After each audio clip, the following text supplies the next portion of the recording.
எங்க ஏரியால தக்காளி 5 கிலோ ரூ. 100 போட்டிருந்தாங்க. சரி வாங்கிட்டு வந்துட்டேன். ஏன்னா அத்தை சூப்பரா தக்காளி ஊறுகாய் செய்வாங்க. 1 மாசம் வரும்னு பார்த்தா 1 வாரத்திலேயே காலி ஆயிடும். அவ்வளோ டேஸ்டா இருக்கும். வாங்க எப்படி செய்யறதுன்னு பார்க்கலாம். இந்த வீடியோ மறக்காம சேவ் பண்ணிட்டு அப்படியே நம்ம சேனலுக்கு சப்ஸ்கிரைப் பண்ணிடுங்க.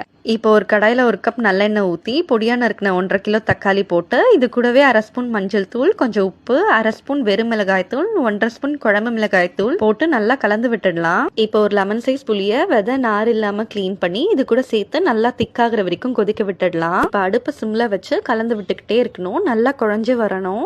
இப்போ ஒரு கடாயில 1 ஸ்பூன் வெந்தயம், 1 ஸ்பூன் கடுகு, 5 காஞ்ச மிளகாய் போட்டு நல்லா வறுத்து ஜார்ல போட்டு அரைச்சு எடுத்துக்கலாம்.